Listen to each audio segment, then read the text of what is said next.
My guests today are Callan and Laurie O'Brien. Both of their careers include film, television, and theater. Now, Callan first gained national attention as Peter Boyle's mousy wife in The Legendary Joe and playing Christopher Plummer's mother in the successful Knives Out. Other memorable films include American Gigolo and A Touch of Class. And Kay has been a regular guest star in countless of television movies and TV series as well. And now Laurie O'Brien's career includes stage performances in the award-winning Mary Barnes and Savage in Limbo and Times Like These, which won an Ovation Award. Now she has had numerous roles as a voiceover actor, including 10 years as Baby Piggy on Muppet Babies, Ivana in Crow, and in popular animated series such as Spider-Man and Ghostbusters, even Transformers and Dungeons and Dragons. But both of these lovely ladies are here today to talk about one of the most endearing, humorous, and heartfelt films that I've seen in a very long time. And I'm saying that truthfully and honestly, Pie in the Sky. So without further ado, let's welcome Kay Callan and Laurie O'Brien to the show. Welcome, Hey there. ladies. Hi. Thank you. Well, I have to ask, what drew both of you to the roles of Mama and Dory in Pie in the Sky? Laurie, go first. Well, I was involved with trying to get the play at the Victory initially. I directed a reading of it, actually. I didn't, I wasn't in it. I just directed it. I hired two other people and the Victory loved it. And then I work with the Victories quite a bit and they asked me to audition and I did. And yay, I got it. And I got to work with Kate. Oh, and how about you, Kay?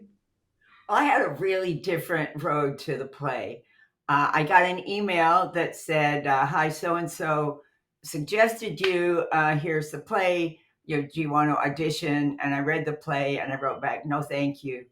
And then because it's a slice, it's not a narrative, and I just was like, I don't know what to do with that. And so that was it. And then I saw Viola Davis on some show, and she was talking about when she was afraid of something, she knew she'd really do it. And I thought, oh, maybe I'm afraid of it. I should probably do it. And so I wrote them back and I said, are you finished yet? Have you finished casting? And they said, tonight's the last night. Come read both plays, both pieces, both parts. And I'm like, oh my gosh, I don't know what to do. So I did them both for my daughter, and she said, no, you have to do Mama. And so I went over there, and I really, I didn't have any idea how you do a slice. And so usually I memorize if I go in, but I didn't. I just read it. But what I did was and you're from Texas board, so you understand. I just went in and I was about as Texas as I could be when I got in there. And so I got it. But the thing was that I saw Laurie when I was in there. I saw her name on the sign-in sheet. And I had seen her when I first came to LA, like 25, 30 years ago.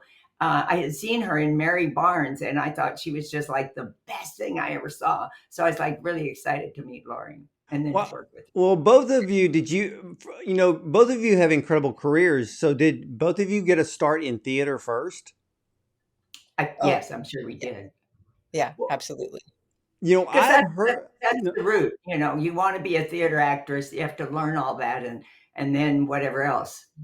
well, I Yeah, have talked to actors who started in theater, and it seems to me that when they get into film or even television, they're far more experienced and come across as so authentic compared to actors that did not start in theater.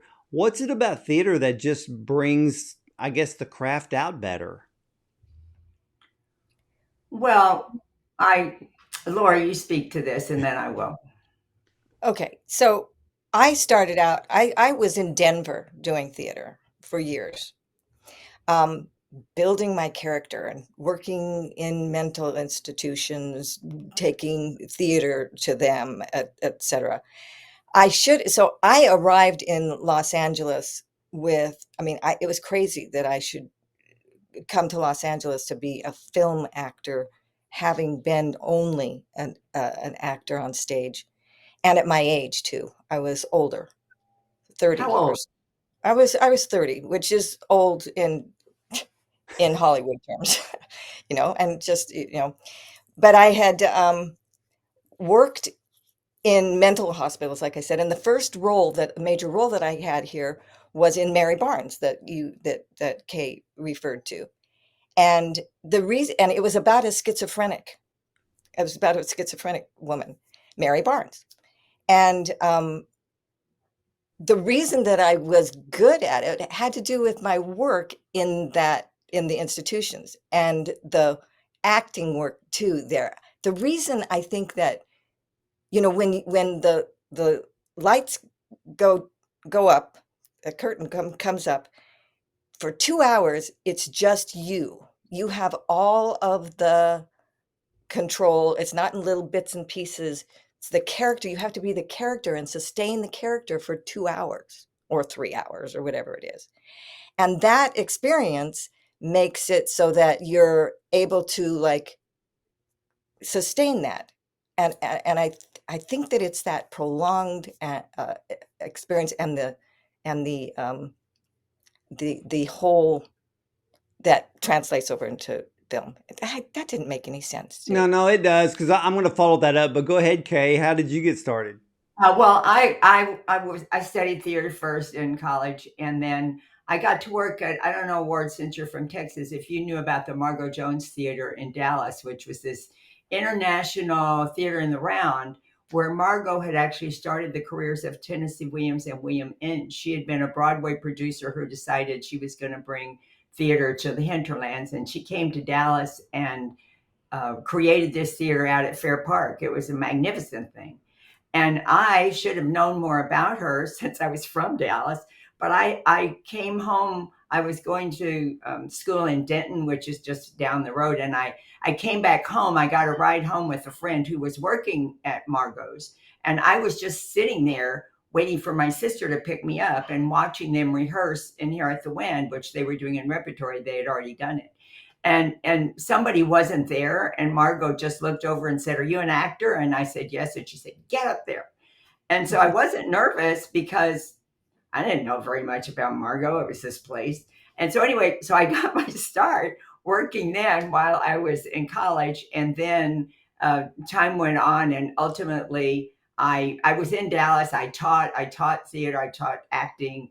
And then I went to New York, and I was even older than you, Laurie. When I went to New York, I was Right. 32. I had just gotten divorced and took my kids and went to New York and started all over. But while I was in Dallas, I had done commercials. And then, of course, I'd done theater and directed theater.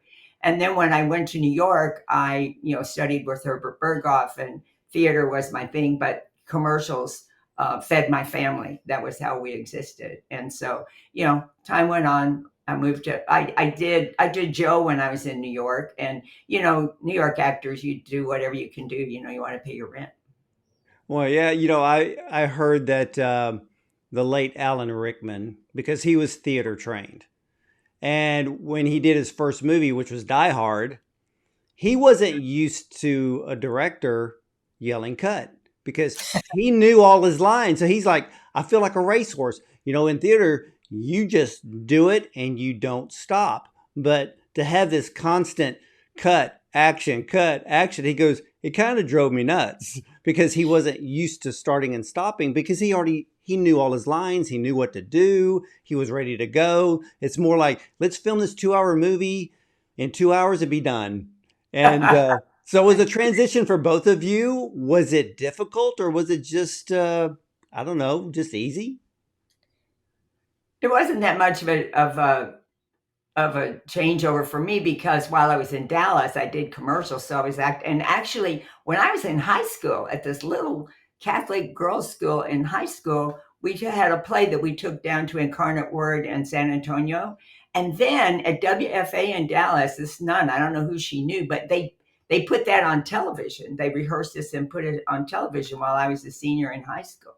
And so it just kind of, even still, to me, it's kind of all the same.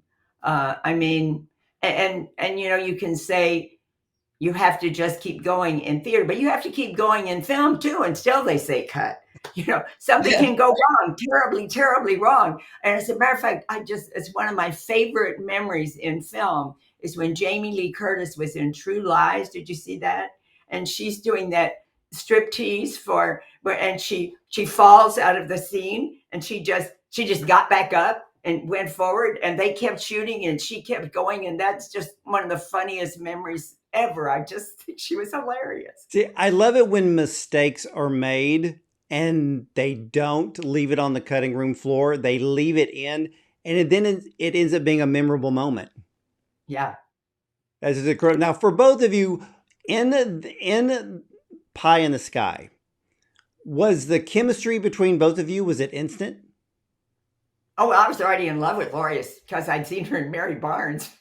What else? Well, right. And when I met Kay in the lobby, because I remember very distinctly meeting Kay in the lobby, I had read with a number of other mamas, and I saw her. Actually, I saw her walking up, and I looked at her and I thought, number one, she feels familiar, not in the familiar like, oh, I know her as an actor, but more like a familiar person in my life. Like, I think that Kay and I resemble each other. That was number one. And number two, she came in and yeah, it was love at first sight for me. She Well, said, of course, I was drooling all over you, Laurie. well, you sat down on, yeah, you sat down on the bench with me, and we just like fell into talking. And I remember the light coming in. I remember sitting, and I was like, oh dear God, please let me do this play with this woman. Please let me do this play with this woman.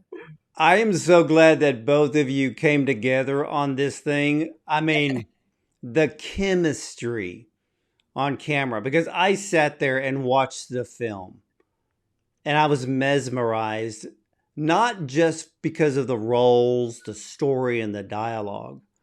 I was watching the production. And for both of you, how many times have you both performed Pie in the Sky? Because didn't you went from theater, before it was made into a film. So how many times did you already do this? I think we had a 6-week run, and we did it like 4 or 5 times a week, something like that. So Plus all the rehearsal, which was oh, broken up because we ended up having a long rehearsal because you were in and out of town and all that.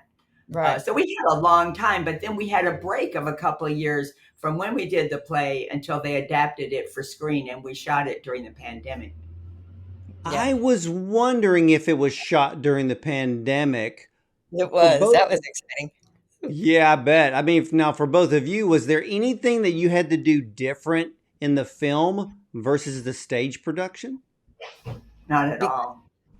You think? No, as a matter of fact, what was great was we happened to have a documentary filming of it that we went back to rediscover the blocking, mostly because it's very intensive blocking, and we had to like keep that flow going. And that was great. And what was also great about that for me was that I got to see my performance and think, I don't know about that. I mean, that was an odd choice, or I don't feel that was real, or things like that. And I felt that the film version, for me anyway, is much deeper and richer.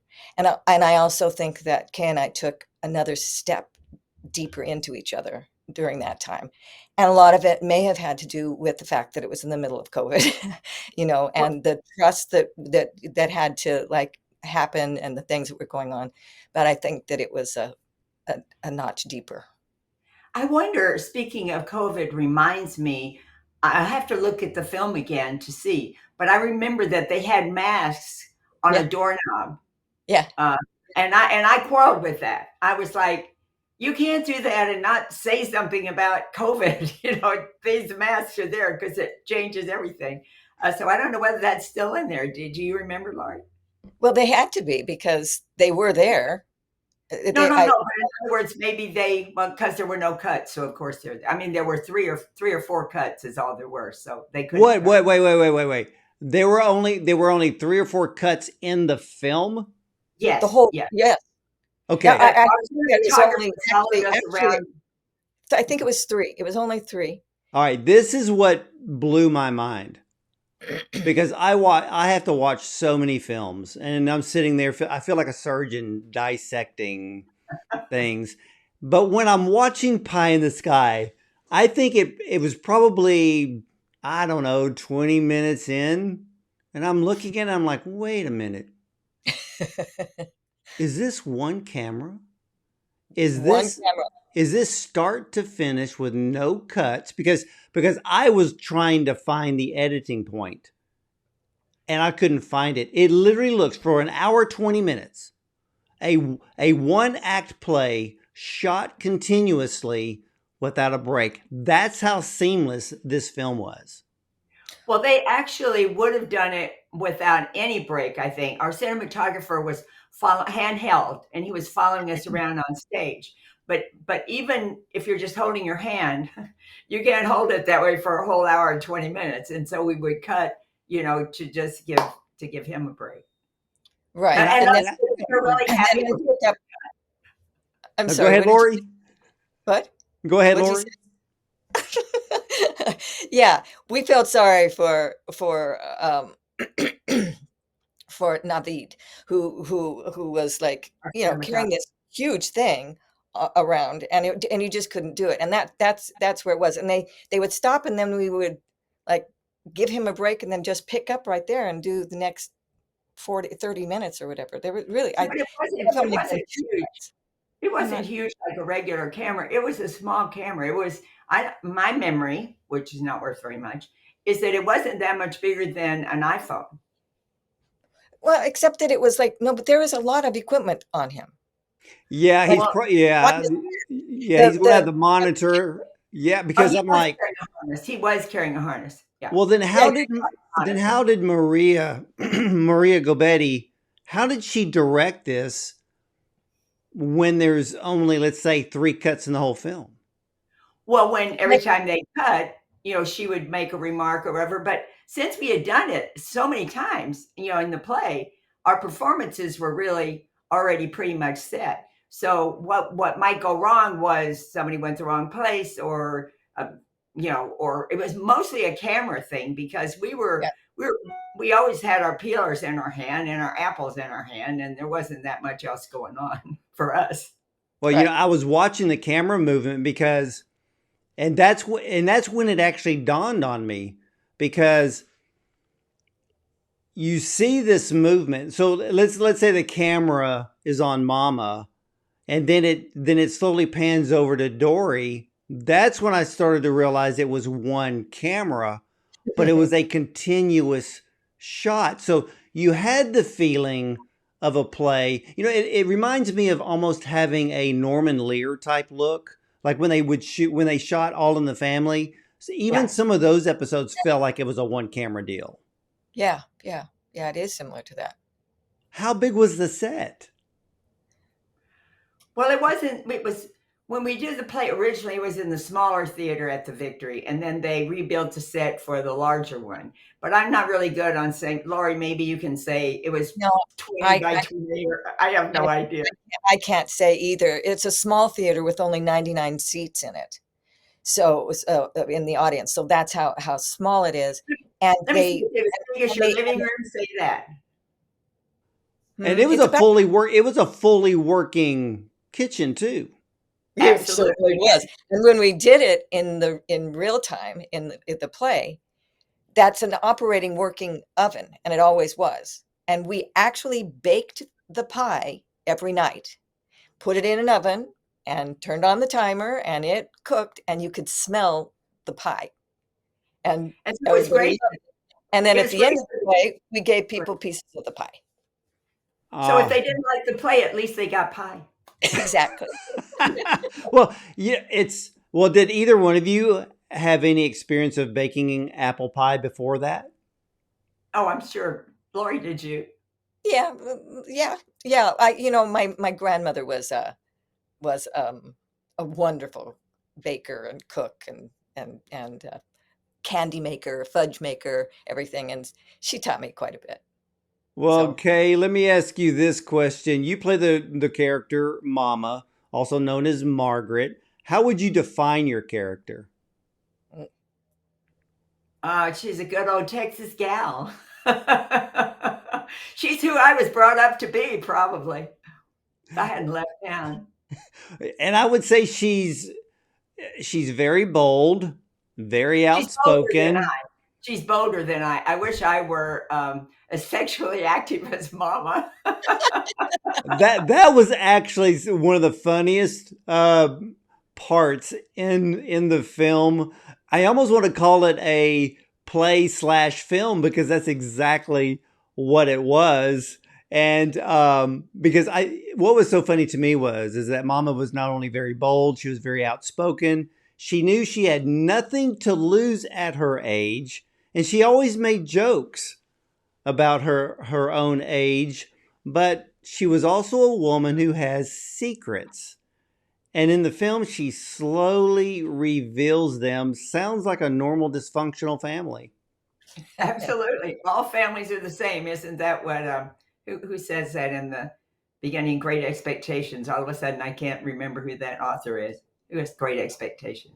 Well, the other thing that I loved about your character, Kay, was that you're playing the mother. And of course, Laurie's playing the daughter, Dory. And I love the way, and I hope when people see this film that they really start to relate both characters to their own family, and maybe see signs of like, oh, so that's why they act that way. Because even in Mama's abruptness, people need to realize that parents have a very odd way of showing us that they care, even in their fears and in their worries for their children. It's just a simple sign of love. Yeah. Isn't that the truth? And then with Dory, she would get upset, but still, I guess in the reality of things, that if she didn't get upset, she would have noticed that it was a sign of love, even in Mama's abruptness. And for you, Laurie, how would you define your character, Dory? Well, piggybacking on that, I think that Dory, like in those situations, knew that Mama loved her and loves her right back. But Dory's damaged, she's had a lot of stuff happen. And it's the energy of Mama that both keeps her going and defeats her sometimes, and which is also very classic, right? So I think that it is a play about love, two women who deeply love each other and have gotten along. Dory has a lot of Mama in her. She just doesn't really know it. Right, and she didn't know it yet. Yeah, And exactly. And yeah, because I mean, She gives it again, right back. So she gives it right back. she She does. I says, mean, we fought I, really nicely, and yeah, and and and and the thing that Mama wants her to do is like act on that and embrace it as opposed to cowering. And I think that Mama's like pushing her exactly for that reason, so she'll like come out of that thing and realize that she is as vibrant and wonderful as her mother. and she is, and there's a very endearing moment where Dory is slicing up the apples. And Mama's like, no, no, no, you're cutting them too thin. They need to be this way. And what was so funny, and I was waiting to see if the scene was going to come back to this. But when Dory was slicing, or I should say, peeling the apples, I noticed the one slice where she just left that tiny little sliver. I was like, that's a sign. Let's see if this comes back. And what was so funny was, but then as that scene moved, and Mama got up and she's slowly walking back to the kitchen, but her head is turned looking at Dory, and she's being very quiet, but she's watching her. She's making sure that Dory is, I guess, following her instructions, but there's just this endearing, loving smile on her face for that moment. But then the emotions in this movie change so abruptly. That's what makes it so entertaining. I wanted to say one thing about the abruptness of Mama. Uh, I don't think, I mean, she's just plain spoken, as I think they both are. And so I don't think I was surprised actually when you spoke about it that way, indicate yeah, and said, but they do really love each other because I think it's really apparent from the get go that they, this is just it's like it's not really the odd couple, but even the odd couple, as like this as they are all the time, you can tell that they're a couple and they're Exactly. connected.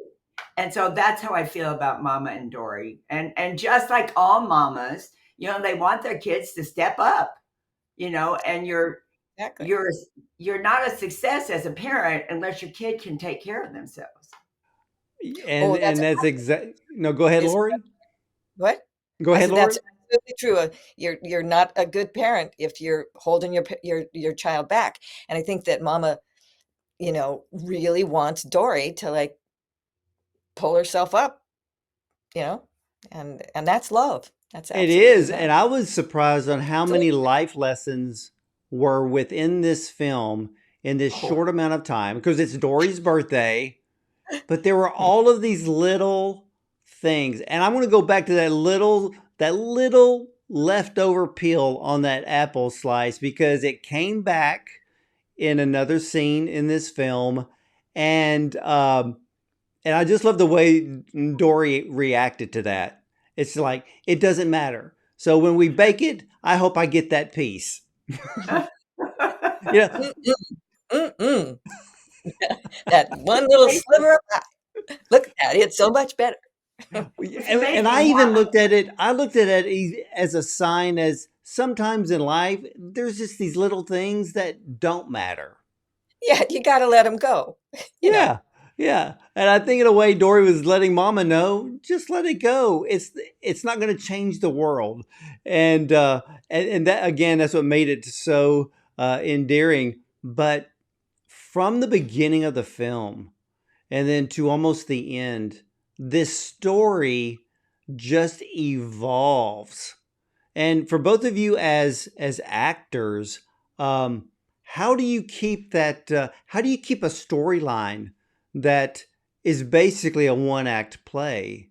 How do you keep that emotion and you're bouncing off each other and one moment it gets to be funny, and then you may see this little bit of, I don't want to call it anger, but there's a little bit of friction, and then it instantly goes away. I mean, as an actor, how do you change up so quickly like that? Well, first I want to say, it's not exactly, I wouldn't say like a one act play, but it's the thing that I was saying why I didn't want to do it in the first place. It's a slice. It's not a narrative where and then he left and went for another woman or something or other. It's just this slice of life that goes on like life does, which is what makes it really hard to memorize. That was really hard because it's not like and then she did this and then she did that. And there would be times, for instance, in the pie, the same ingredients are in the body of the pie and the same ingredients are in the topping of the pie, except they're a little bit different and they go in a different order. And it was so much to remember. Is it a quarter? Is it a half? Is it the brown sugar? Now is what? And luckily, I'd be just trying to figure out what it was, and Laurie would just have her finger on top of whatever it was that I needed to talk about. Oh, so did you have notes No, I on mean, set? no, I mean, Oh, No. you can't have no, anything. no, just signals, just like communication, just like, like She'd I be tapping the brown sugar if it was brown sugar, and she'd have her finger on the brown sugar, or her hand on the flour, and because I'd be like, "Oh my!" Because once you put them in the pie, then you come back around again, and your mind still knows that you did the pie, but did I put this? Am I on pie? Am I on the topping or whatever? And so thank God Lori was there because I'm driving the whole thing. She can't really save me. The only thing she could ever do would be rest her hand on the container so that I would know where to go.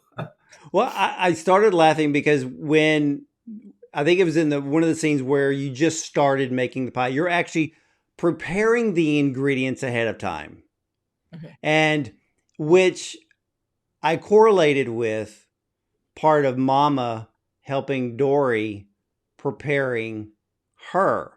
It's really a rebirth of Dory because Dory's had this hard life. She's been beaten down, not a whole lot of hope. Here she is, portraying a 65-year-old, but she's acting like more like she's 85. And Mama, on the other hand, is like, hey, I'm probably gonna live here and be here forever. Uh, but really, it was here's the making of the pie, but then there was really the making of Dory. But in one of the scenes of putting the ingredients in, when Mama's telling Dory, put this much flour in or whatever the ingredients are, and Pack the then brown sugar. yeah, and then Mama goes, now you packing that tightly. And I sat there and I went because I've baked before and I told myself Dory didn't pack that first scoop. No. Yes, it's packed. yeah, Is yeah, it yeah. well packed? Is it well packed? Exactly. I mean, now there's two areas of this film, and it still bugs me. So I'm hoping that you're going to tell me what the secret is. And it's not really I hope it's not really a spoiler, but can someone tell me what was the thing about Dory's sleeve? It bugged Oh, me since I watched the film because Mama goes, "Put that sleeve down." I don't like that, and I'm thinking, what's the deal? Is there a tattoo? What did I miss? yeah, we Before all Laurie answers, I just want to say that it's very subtle and you didn't miss anything. And a lot of people have said the same thing. So yeah, and it doesn't really matter. I mean that you don't get it, but what it is, it's a scar where Dory tried to kill herself. And Mama does not want to look at that. She doesn't have sympathy for that. She basically thinks that that was like copping out. She doesn't want to be reminded of it. And so I hold it, but that's what it is. That's what it means. Wow. And not to mention that in the film. Now but that's a family secret right there. that's the way they mention it. Uh, Yeah. and it's just that Mama can't even believe that she was going to do that, Mm, and I just don't want to think she would ever do that, and that's why this night's so important. right. Ah. Which is a Nah. great thing. Even if the audience doesn't get it, it informs what we're doing on stage. To answer that question that you had before about how do we switch from one Yeah. emotion to the other? Well, we have a background. We have backstory to ourselves that we always develop, that you develop for your character. And and then there is the script. The script we take, you follow along with that and you let the script help you with your emotions because that's what's happening. If you live in the script, then that'll happen. It's easy to Well, go, you then should let do me that. ask you It this. informs you. This is for you, Lori. Let me ask you this. So when Mama turns to Dory and says, pull your sleeve down, I don't like that. Um, is the feeling of Dory, is it more of guilt, shame, or what is the feeling that Dory would have in that very moment? It's all of the above and the memory of being that down, that far down, all of that, and not really wanting to disappoint my mother. And see that was the other word I was thinking of, disappointment. But Yeah. then Mama starts revealing, and I don't want to bring them up here because I don't want to spoil it for anybody because I want everybody to see this film. But Mama starts letting out some family secrets, and that now when I'm thinking about Dory's backstory, Mhm. then I'm like, then these secrets that Mama's bringing out, that's pouring salt in the wound. Yes and no, because yes, in the sense that I didn't know and everything, but it's also to find out where some of your feelings or some of your natural takes on things came from, or the psychology of it, to be, it's almost like, like in a therapy session, you go back through and you find out, things about you that you remember of your own life that may have affected this. But if somebody reveals to you things that were in their past or in the past that was going on that may have affected you subconsciously, it's very informative, and it's kind of a relief of like, oh, I mean, she was insulted. Dory's insulted that Mama didn't share these things with her before. And it was like, "Oh, what, didn't you trust me?" Or like, well, I could have known this. I mean, why did you do all that stuff? But on the other hand, there's just a little piece of, okay. I mean, and I think that that's one of the reasons Mama does it, is to say, life's tough. Life is weird. We get through it, Dory. And you let it go, you know? But Yeah. I think that lots of parents, you don't tell your kids everything. When kids are really little, there's no use even sharing this and that, because the kids wouldn't even know what you're talking about anyway. And I know in my own life, way after, well, my mother died when I was really little, but I mean, it was maybe 20 years ago, and I have an older sister who I don't know whether she ever knew this or she just didn't want to know it. But it turns out that my mother had a shotgun wedding with my sister. And so it was just so interesting for me to digest that within the family. And it's like, oh, that's why this and that's why that. And of course, they aren't going to tell you, because No. they're telling you it's a mortal sin to have sex and don't you ever do anything like, so Well, you're not going Dory's, But it explains a lot, it just like goes, oh, I mean, like a lot of things like fall into place, right? well, yeah, because I even noticed that Dory, she's standing there and she's thinking and she's starting to put some of the pieces of the puzzle together. Mhm. And when she does, and she presses the issue just a tad, Mama Too. backs up. Like she's like, okay, I need to change the subject because I don't want Dory to figure it all out, because I don't want to be answering those questions. And Right. that's why I was like, oh, there is way more to this story than this film tells. Because even at the end, I'm like, I would still push for a sequel. we're for it. Okay. Because it's just that good. And, you know, but there were so many things that Mama gave to Dory to last a lifetime. Mhm. And I mean, she gave her family truths, which, if you like it or not, she gave her life advice, Mhm. memories. I mean, and pushed her. And I love this. She pushed her to live life, to Yeah. get out of her doldrums, her comfort zone, because she was really, in a way, silently clinging to Mama, Oh, thinking, absolutely. well, if my mom is 85, well, I'm going to have an 85-year-old mentality myself. And she literally, by doing that, stopped herself from living. So it's just a great story. It really is a great story. And Larry, our playwright, this was based on a couple of members of his family. And Yeah. and he's not from Texas. But look how he did that. I mean, it's so Texas. I just can't get over that he did that. Yeah. Well, He's.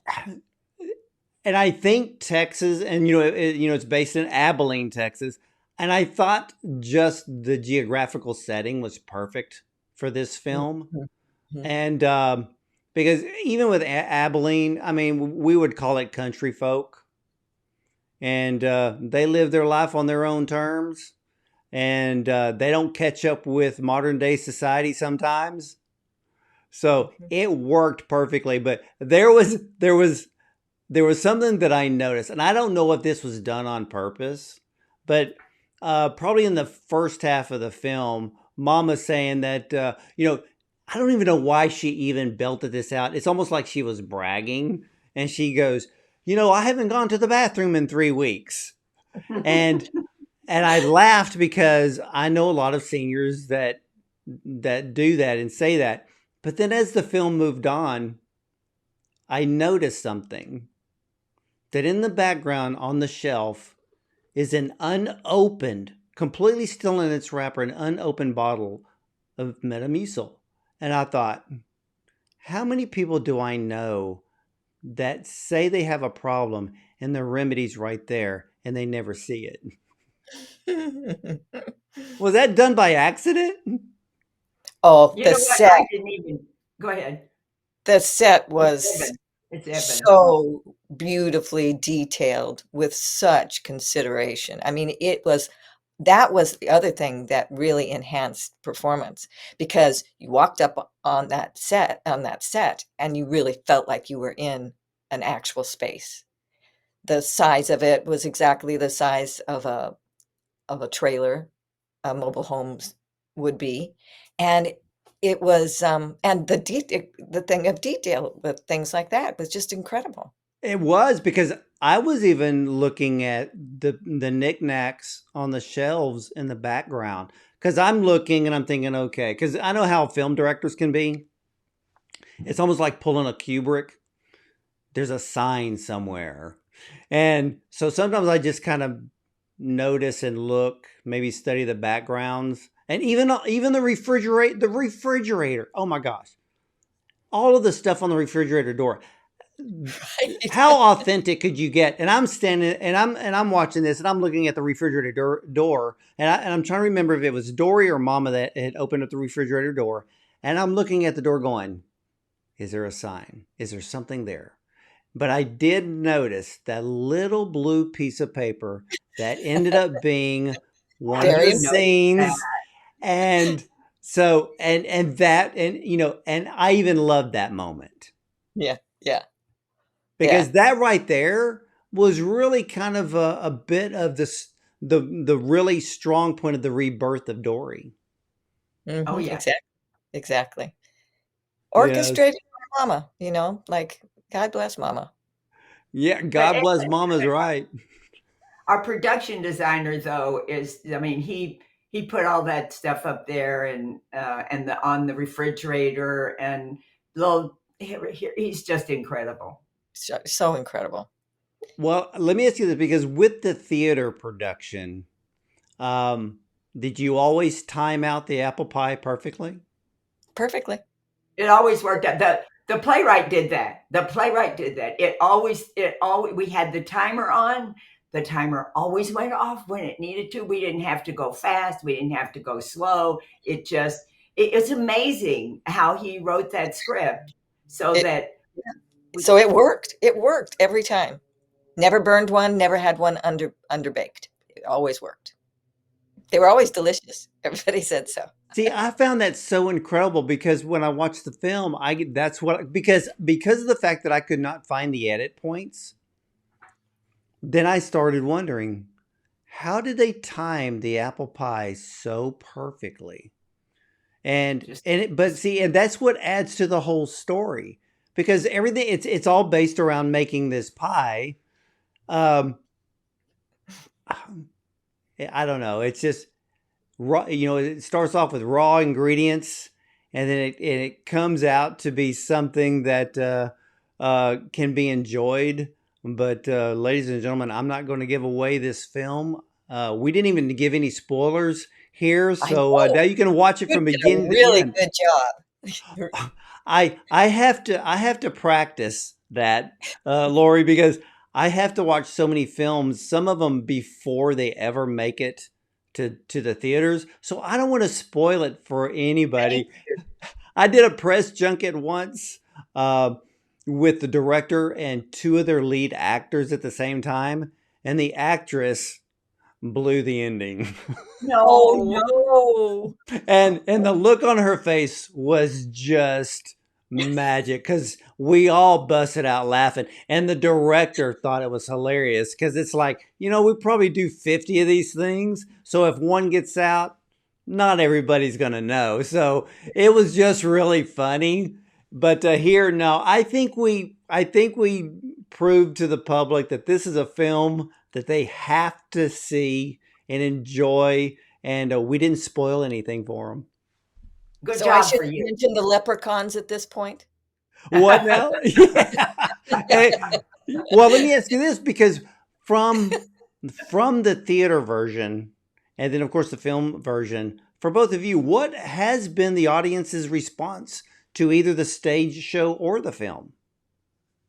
Well, the film's just beginning to stream and get out there. So I know a few folks who have seen the film, and I believe it's really pretty much the same reaction as for the play. It's the same story. Yeah, It's just more personal because you have it on film. right. Yeah, exactly. Well, it is a brilliant, heartfelt story with, and I will say, with magnificent acting. What is next for each of you? Well, actually, I did a film a year or two ago called "So Torn," like sewing a dress, and we've just gotten into South by Southwest, and so I'm going to be in Austin. I'm going to be in Austin. Our premiere is Sunday night, the Academy Awards. But they'll be over. We don't screen until 10:15, and in Austin it'll be over at 8:30. So anyway, that's very exciting. Oh, and how about you, Lori? I'm turning myself towards my writing and my sculpting at this point. I'm often asked to tell stories at local theaters, and I'm doing that, but I don't have anything else going on with that right now. Well, I'm sure both of you will stay very, very busy and continue to light up the silver screen and all of the things that you were both doing. Ladies and gentlemen, Pie in the Sky. This is a must-see film. At the heart of this story is Dory, a 65-year-old woman, and her vivacious 85-year-old mother, Margaret. The film unfolds on a significant day, Dory's birthday, as Margaret decides to bake an apple pie using treasured family recipe. But through the simple act of baking, Margaret shares not only the secret to a perfect pie, but also imparts the essence of a life well lived. It's a narrative rich in love, self-discovery, and transformative power of family traditions. Pie in the Sky is more than just a film. It's a celebration of togetherness, reflection, and the unspoken lessons learned in the warmth of a kitchen. It's a story that well resonates with its audience, reminding us of all of the priceless life lessons and unbreakable bonds that are often formed in the most ordinary of settings. Well, Kay and Lori, I want to thank you so much for sharing this great film with us today. Oh, thank Thank you. you. It's been a Well, it's delight. been great fun, and thank you for not having any spoilers, and thank you for being from Texas, so you really get it. I know it, and I know that you're from Dallas, and you just brought that whole Texas feel to this film, so I appreciate that. Yeah, well, And thanks you're for always go ahead. go Oh, no, go ahead, Lori. thanks for accepting me as a non-Texan. We have a lot of Californians that have moved here, so you're welcome anytime. Thank you. Well, ladies and gentlemen, you can catch all of the replays of our interviews with the top film directors and producers, as well as screenwriters, actors, and more on our website at bondoncinema.com. We are also available on YouTube and a dozen audio platforms as well. So I want to thank all of you for watching and listening. And as for me, I'll either see you at the movies or from the red carpet.